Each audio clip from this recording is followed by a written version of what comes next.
Hi.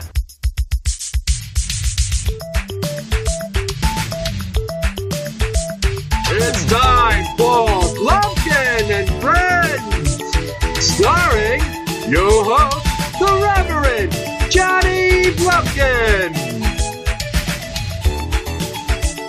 I think they said something about, like, a podcast or whatever. I don't know.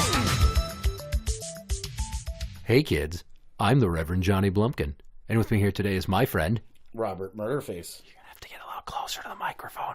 Robert Murderface. Bobby Murderface. I prefer Robert. Okay, It sounds more elegant.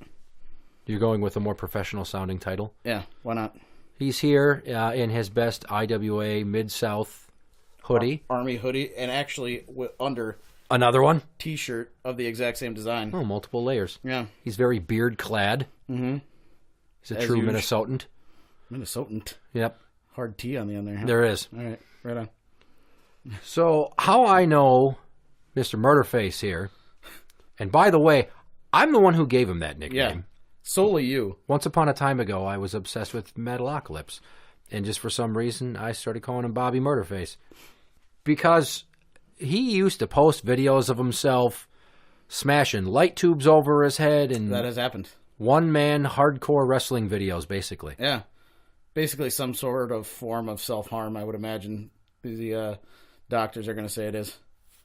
Are there any doctor listeners? I'm sure there is. There's probably not. Well, I mean, there's a reverend. I'm looking at one. I am a reverend. Yeah. That does not make me a A doctor. reverend. No, there's no T on that one. It right. ends in a D. I'm learning, guys.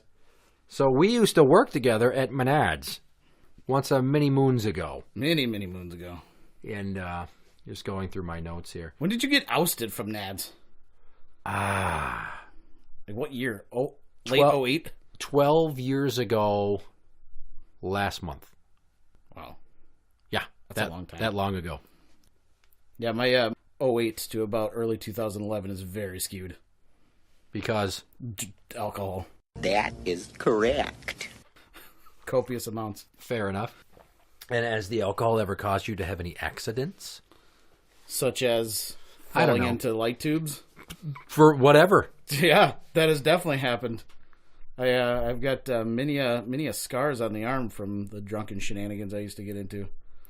Now, when you take your light tubes, and the reason that you are talking about light tubes is because if you haven't noticed by the IWA Mid-South name drop, he is a hardcore wrestling fan and a multiple-time attendee of the King of the Death Match. I believe the first official King of the Death match was in Japan in '95 with Cactus Jack and Terry Funk in the finals. The one with like the crazy explosions that he wrote about in his book. Yeah, the exploding turnbuckle matches that one. with barbed wire ropes. Yeah. And then in 1997 was when Ian Rotten, I don't know if you know who that is. Oh, of course. Axel's broski, quote unquote. ECW alumni. Yeah. Did the first American, it might have been the first American Deathmatch tournament, like, at all.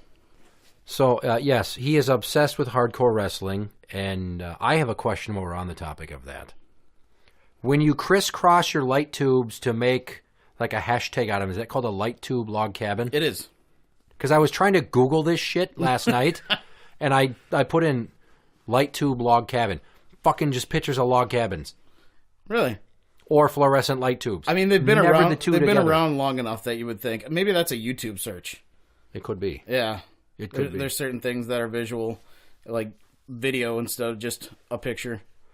So, drunken falling into light tubes. Do you have just like light tube log cabins stashed in the garage for? Dude, when... there was one time. I'm sure I was in a very, very dark place now that I look at it. I would set up bumps in the garage and just take them as I got shit faced. Obviously, you weren't alone. Sometimes, Really? yeah.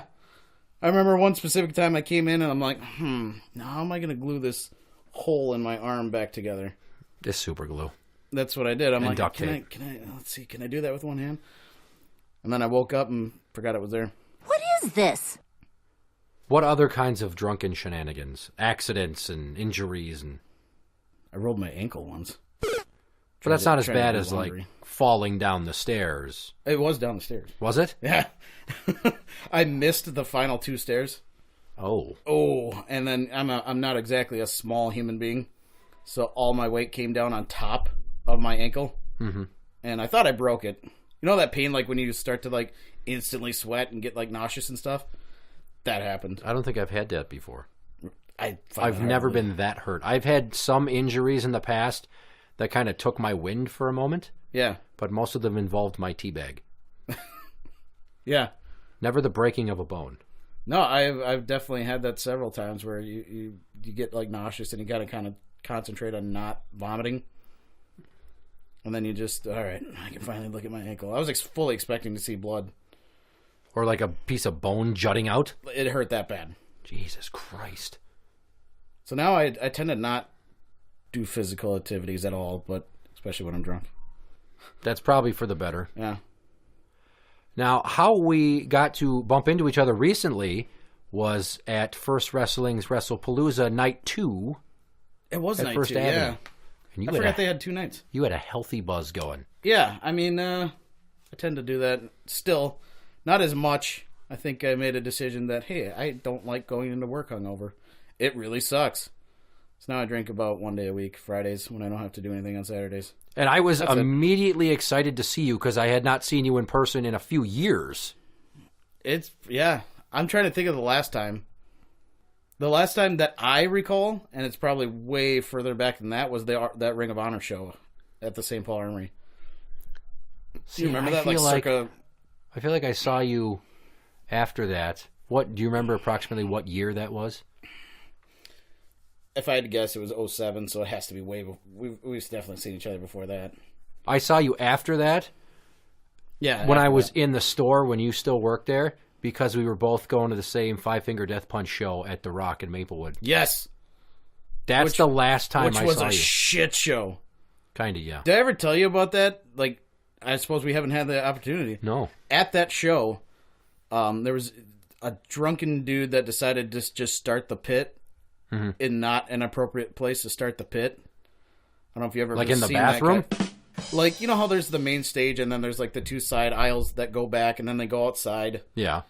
In the side aisle, he's like, "This is happening here," and just knocked over this. I mean, maybe 5'6" skinny little girl that was there into the counter. She starts crying. He hurt her that bad. Eee. So I have to do something because I can't just let that happen. Of course not. And so I push him, and he drunkenly swings at me and completely misses. to which I'm like, I'm not a fighter, dude. So I'm like, I guess I'm fighting now. So I just kind of face palmed him, and they only saw that, the security guards. Mm-hmm. So they go to kick me out, and luckily she was still there and instantly came to my defense, saying he was just sticking up for me. This guy's an a-hole.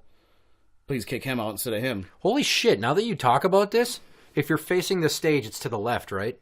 If I'm facing by the doors to the outside patio, so, yeah. Not the rear patio, but the parking lot, the street side patio. Right. I fucking remember that. I didn't know what was going on, and some guy got dragged out. But the more you talk about this, my photographic memory is like, hey, you were there. And she was like, "Oh, you're so awesome." Like, well, you know, I don't know about that. I just don't like people being hurt unnecessarily. If you're going into a death match willing to get hurt, that's fine. Different, yes. Fine. But if you're a woman going to a heavy metal show, although women do death matches too. I don't know if you even know that. They have queen of the death matches. Do they? Yeah. Before we get on to that, I have more questions about the concert incident. Was she there with female friends? I have no idea or... because no one talked to her the rest of the time. She was like, "Thank you, thank you, thank you," and she was a very attractive girl. And I'm like, what is going on here? Did you get her number? I did not. Son of a bitch! You know that would have been so perfect. That's like getting married love right there. He came to my defense at a concert when a drunken asshole knocked me down and I hit my head, and then he carried me to the car and we made babies right there in the parking lot of the Old Country Buffet. I think it used to be an Old Country Buffet over there. God, I don't know. And is the Rock still around? Fuck no. I think that was the building like 5 years ago, wasn't it? That went out 5 or 6, if not more. It's a very weird venue to have Five Finger Death Punch in. Towards the end, I got to see Primer 55. Okay.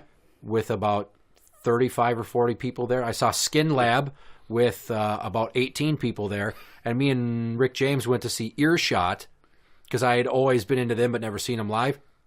8 people. Oh. We got in for free. Huh. So they were making fat bank that night. They knew Ricky was going to spend copious amounts of money on booze. Oh, yeah. So they were like, come on in. Yeah. Ricky! You're listening to Blumpkin and Friends. So, lady death matches now. Is it a Japanese thing or an American thing, or where did that start? Japan. Most of this crazy stupidness started in Japan. They are a circus over there. Yeah, dude, I want to go so bad. That's my dream trip as far as, just travel goes. Japan. Just go and hit the sushi bars and the karaoke bars. And just, go and see what kind of weird vending machines they have. Go to the Tokyo Dome, and hopefully they've got Dude, New Japan would be so sweet. Like, attend a Wrestle Kingdom. Absolutely. How amazing would that be? But they're such a chill crowd. They can get pretty hype. Like, back in the day, the traditional Japanese wrestling, if you could watch, like, the mid-90s, there's, like, a big move, and then, Yeah, the golf clap. and then silence. And then they do another, Interesting. And now, like, they can actually... Maybe it's the American guys that started this. I guess I don't really know. But they can actually start to build the crowd into, a frenzy, quote unquote, that, the Japanese would be considered a frenzy. Because like you said, they're relatively calm. But all of a sudden, like with Okada and Omega, they were going nuts towards the end of that match. Like, I love that match. Which one? All of them? The third one especially. Which I did say Kenny Omega relied way too much on the V-trigger. It was too V-trigger heavy with knees. It was like, come on, man. Yeah. But that's it makes such a sweet sound. Part of this episode, since it's your first time on the show, is I have to throw out memories of us and how we know each other and stuff like that. Can I throw out one before you do? Sure. Remember that time I elbow dropped the insulation? No? You were totally there for that.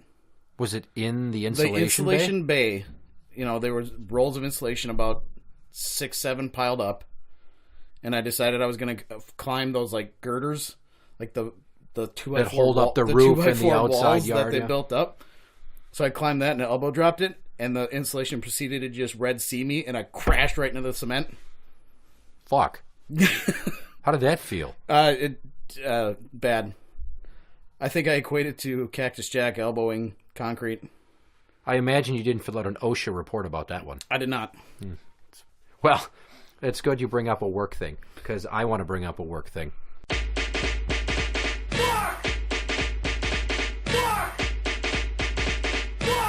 And now, story time. And I don't know how well you'll remember this. My memory is a lot sharper than most people's. I attribute that to not ever being drunk and never using drugs. Yeah. Standing in the back aisle of the store from receiving. So you were coming through parts of millwork. Okay. Heading towards the the delivery bay. Yeah, in between the building mirrors, materials and the aisles of stuff. Oh, no, I mean the back of the store. I think I know where you're going with this. And here you come, and you're on the Big Joe, which is a mobile platform, and you have 2 washing machines on it. I didn't know I had that on it. You had 2 major appliances. I was just getting comfortable driving this, so I got a little cocky. And the back wall was a display of mirrors and stuff with large girder racking. Like closet mirrors. Like they were like mirrored closet doors. Yeah.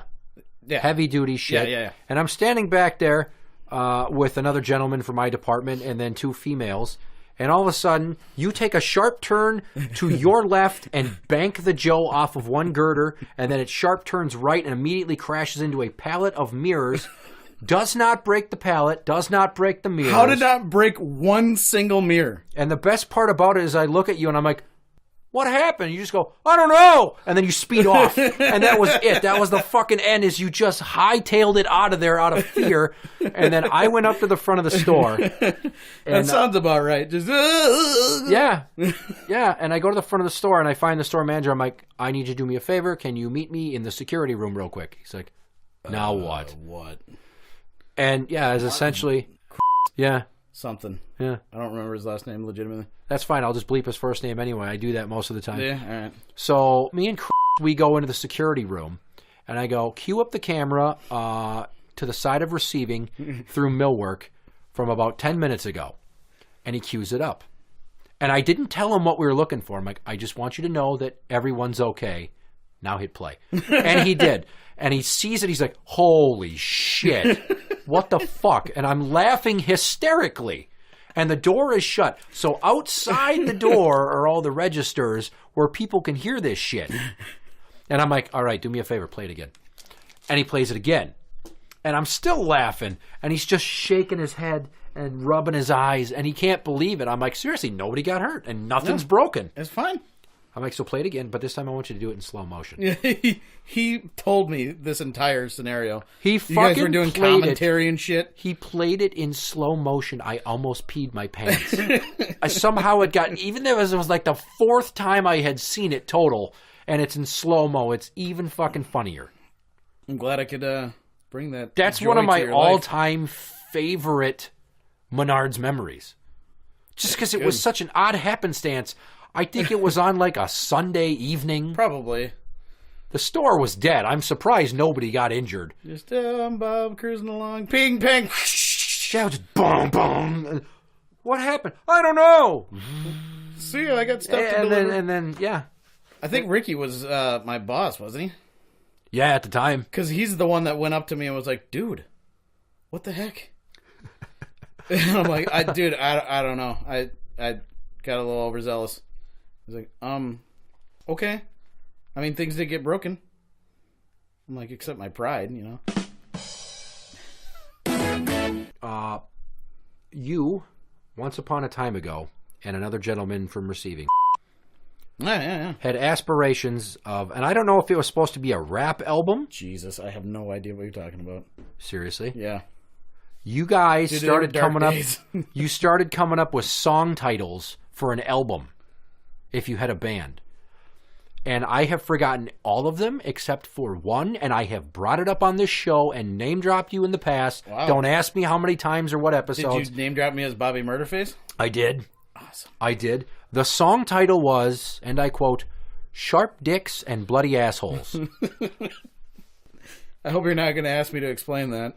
I don't think you really need to. It's pretty much all there in the I title. wanna It's know what like the the chorus would movie be. trailer that I trust me. If you want me to, I will make this a song. Yeah. That could be pretty good. Because you don't know this, but I am in fact a rapper. Okay. I became a rapper months ago and started cutting demos and putting them out on SoundCloud. And I have songs with titles like Shocked. It's my first song ever. It's about the shocker. Okay. There's a song called So Get I feel the like D. this needs to be like a bonus track. Oh, I only like release track singles, 16. not albums most of the time. But I have another song called Clots on My Ball Bag. It's about period sex. Nice. Why don't you just do that in the shower, though? No. Nah, No. two different guys. I don't mind getting messy. Yeah, I mean, I don't either, as long as I can immediately clean it off. Well, yeah, it's not like I'm walking around with it for 2 days. See, Like, that hey, would be hardcore. do you want to smell my dick? Because it's been like 38 Just hours. Leave it on there to just dry and flake off. I think that's a good way to get a UTI. Several things. It's going to itch when it dries for certain. Yeah, like that fart I did earlier. Oh. I have baby wipes in the next room if you need. No, Just I going to like- wear it like a badge of honor. I like the uncomfortableness. Fair enough. No. I have another song, Show Me Your Asshole. It's about... Is that one you made or me and... No, that's one I made. Okay. The only one you made was Sharp Dicks and Bloody Assholes. Everything else that I'm What's a rattling off sharp right now dick is my mean? shit. I don't know. Like a dick with a pointy head? That's the only thing I think of. I've discussed this with other people, and we're trying to make sense of sharp dicks. Like, how do you get a sharp dick? We might need to get involved. Who knows if he fucking recalls? Probably not. You know, that's why you need people like me to remember all these. Yeah, you do have quite Sick a things. good memory. I remember, I think it was either a lyric or a song title, and it was Smoke Cereal, Get High for Life. Oh, that's good. Yeah. That's like this guy I went to college with, Max, who was in a band called the Sex Boys, because they were sexy boys. They were a punk rock band, and they had a song called Ovarian Mulligan. And one of the lines was, coat hanger my broom, sweep my problems away. Wow. Isn't that poetic? It is. I mean, we're talking about a clandestine abortion happening in a garage somewhere with a wire coat hanger, but he made it sound so pretty. I mean, I have like a mountain landscape in the background of mine right now. Majestic. Now, as you may have guessed, my song Show Me Your Asshole is about my affinity for looking at girls' buttholes. I mean, some are better than others. I will There say are. that. There are aesthetically pleasing anuses. Yeah. Yeah, that's a good point. My ex, I never really thought hers about is that. not. No. It looks like a bloomin' onion. It looks Just messed gummy up. worms. Not that bad, but it's just, I don't know. She definitely does not have a picturesque asshole. I wonder what kind of shit happened in that. Yeah, well, no pun intended. She's put some dildos in her butt in her day. Yeah, but like... And some real dildongs, too. That's got to be some gnarly dildos. I don't... It's You not ever my just shtick. looked at what's available out there? There's some fucking weird people out there. I know I some... mean, hey, whatever you're into. I'm not going to judge anybody. Well, Whatever unless you're they into, put like an egg beater up their asshole. Hey, if that's what they're into and they're not hurting anybody else, fuck it, I don't care. It sounds like you're going to get some real deep anal fissures. Anal fissures, see? We just invented a game. What? Yes, because who can last the longest with a small appliance drinking inside game. of them? Get aesthetically pleasing assholes, and we're going to get a fishing rod, and we're going to... Why a fishing rod? Because, did you say fish... I don't know. You said fishing assholes or something. I like looking at assholes, aesthetically pleasing assholes, picturesque assholes. I don't know. For some reason, fishing came to mind. I mean, I suppose when you're in there, you're kind of playing go fish. You're not going to hook the big mouth bass, but it's probably going to jump out. Well, there's going to be into the boat. different fish in there, Yeah. you know, and that's how we can decide who has to do shit. Who's whoever like pulls out the little fish. You know, it's like At that point, I think the you're little only straw. you're only pooping groupers. Yeah, well, I mean, if Or there's a blooming sheepheads. onion asshole, there could fit a smallmouth in there. She hates that I talk about her asshole. She also I would too. she resents that I call her The Beast. too. Oh, you know, it's better than other things. Right, I could have called her cunt face McGee, but that just it seems lazy. It does seem lazy. It's on the nose. Yeah. Fun fact, I throw this out anytime somebody with this designation is on the show. Off the top of my head, you are one of at least 4 Eskimo brothers that I have. I don't know what that means. It means we have been inside the same woman. Oh, yeah. 4, huh? High five. At least 4. I have at least 4 Eskimo brothers. Nice. Interesting. Yeah. You're one of 2 of them at Menards. The other one doesn't like me to talk about it because we don't name drop the person that we've both stooped. Ooh. Yeah. But my friend Lunchbox, Joey Black, he and I, That's Our a Eskimo great nickname, brothers. by the way, Lunchbox. I gave it to him. I'm good with nicknames. You are good with nicknames. And then the other one is a friend of mine that I don't mention it because I'm just trying to be nice. He may get a tad upset. Well, you know, at least you care sometimes. I'm trying to rise above. Motherfucker Rick James, he's like, I'm driving later. I'm like, Yeah, I don't know if I'm. If I should we be honored that we're Eskimo brothers? Is that like a title that we Not should, all guys realize who their Eskimo brothers are. That I is a like good to point. celebrate that. Yeah, that is a good point. I'm sure there's tons that have no idea. Like, I have stuff for the show on the wall behind you, as you may see, related to the various games that we play on the show. Ooh. Like Word Orgy or the RPS Challenge. Hashtag fuck buddies. That's a rap music side project of mine Jesus. with Lunchbox Rap, and his huh? friend Reese Hartfelt. I dabble. I have a lot of ideas. Okay. There's hundreds of them out there, and many of them may never come to fruition. I guess I shouldn't judge. God damn it, it sounds like a fucking Saw movie's going on upstairs. What would you do if a tricycle just came through the door right now? I don't have time to spill blood right now, so go away, clown boy. That's what I'd say. What up, Ninja? You're listening to Blumpkin and Friends. So moving on, because you and Rick James are both friends of mine, and we've all known each other for quite some time now, at least 10 years. Yeah. When I bumped into you at WrestlePalooza, it was spectacular to see you again. Yeah. I saw you first. Before you saw Ricky? Yes. I was like, oh, holy shit. Here, cool. And immediately I realized just how fucking drunk you were. So the last thing I remember, drinking, and the only reason why I had a tally is because I kept just giving my buddy the empty glasses for some reason. Was my 5th round of 2 Beam and Cokes. Jesus Christ. So that's 10. And then Yeah. we had like 3 beers before we even walked into First Ave. What about the sushi place? I thought you had a whole bottle. Of sake, yeah. Fucking A, Big Frank told me that. I'm like, are you shitting me? He's still going? That happened.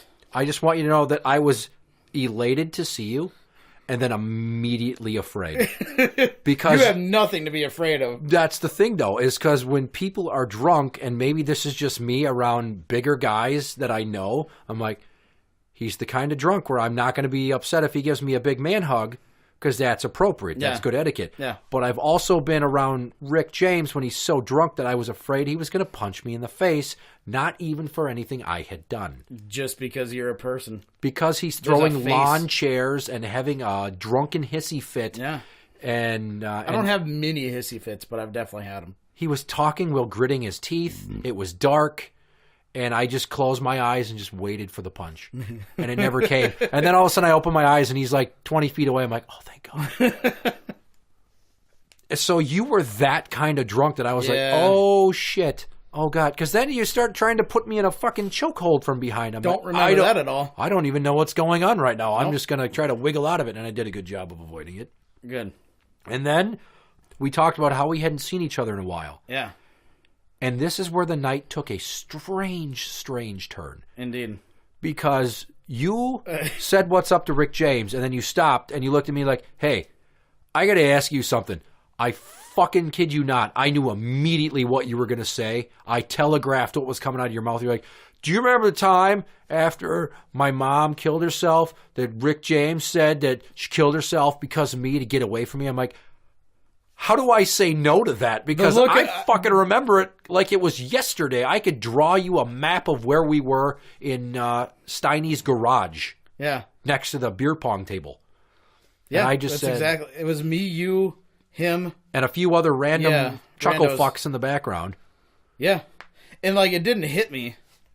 And then you were like, wow. And you kind of, like, grabbed me and pulled me inside. I'm like, what, why, what? He's like, and you go, did you hear what he just said? I'm like, I mean, yeah, but he was like, And you're like, that's why you're inside now. And it was funny because I asked you, I'm like, are you okay? You're like, yeah, I'm fine. I'm like, dude, you made a grimaced face of pain as if you were mortally offended. I like to say I've never been offended by anything. I think that's the closest I've ever come. Dude, your face was like, I thought you were going to cry, no offense, but given the subject matter, no one would have blamed you. Yeah, sure. For the heartless way he turned that into a fucking punchline. I looked at him like, are you shitting me? That's, wow. I don't know if I've talked like that to people I legitimately don't like. And then this is one of our friends. So you brought that up and you asked me if I remembered it. I asked you first? You asked me if I remembered it, and I said yes.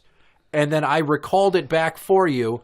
And then there was this awkward silence between you and Rick. And then you're like, but it's okay. It's okay. Because Rick, I'm patting your chest. The people can't see at home. You're drunkenly patting his chest. Like, it's okay. Because we're fine. Because I forgive you. I want you to know that I forgive you. God, just a mess. You were a trash fire.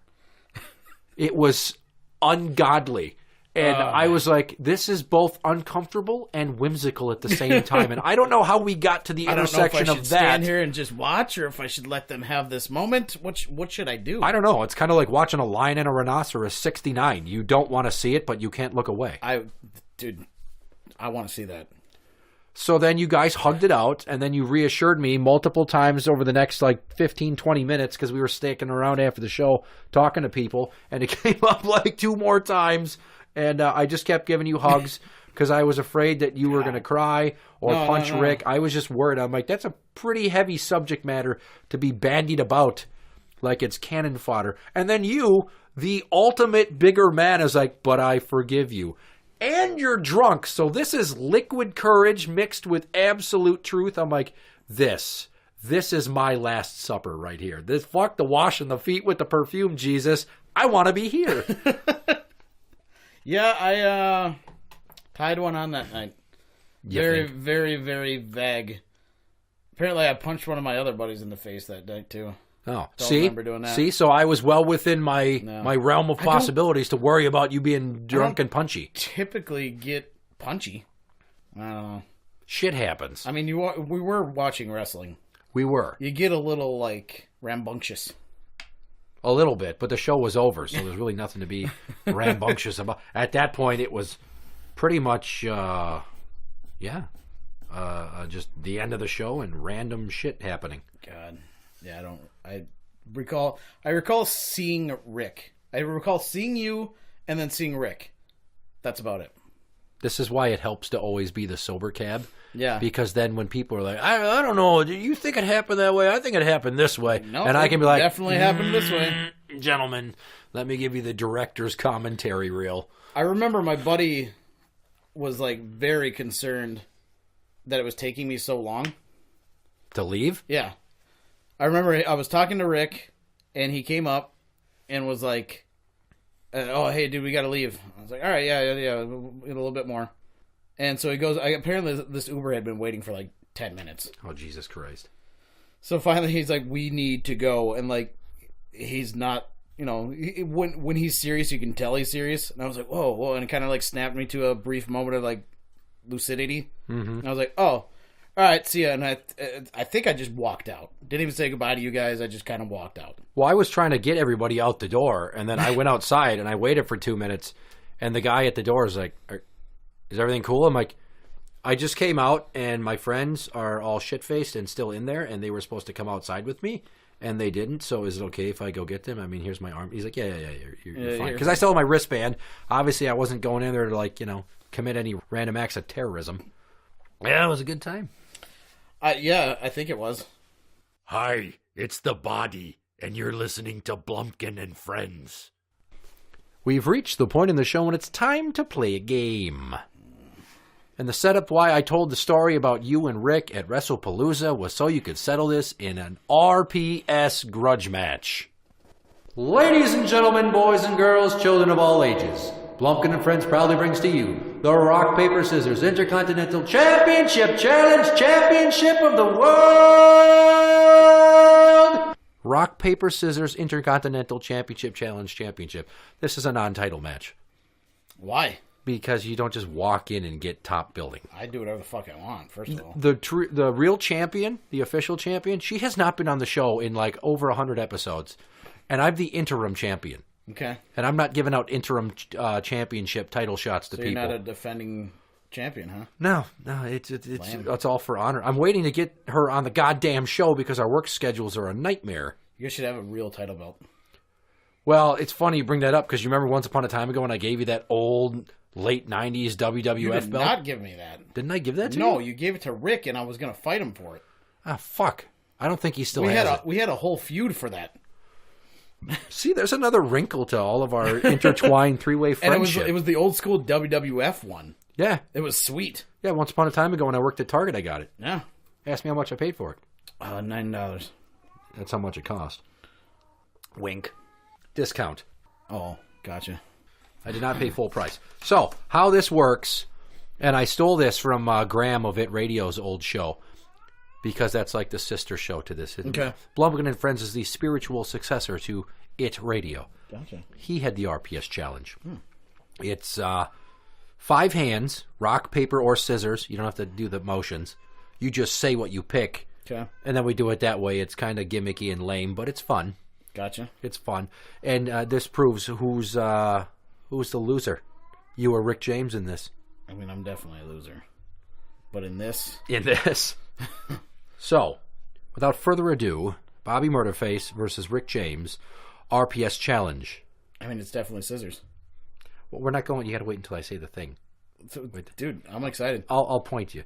The following contest is scheduled for one fall of 5 hands and is a non-title RPS Grudge Match. In this corner, we have the hardcore home improvement store guy. Good God. Bobby Murderface. I didn't have time to think of it. And in the opposing corner, Rick James, the guy who makes jokes about people's moms who kill themselves while he's drunk and thinks that that's funny. Yeah, well, that's why we're doing this. And I will not bring that up ever again. You can bring it up all you want. Dude, time has passed. We don't. I am fine. I don't want to do. I'm not doing it for entertainment value.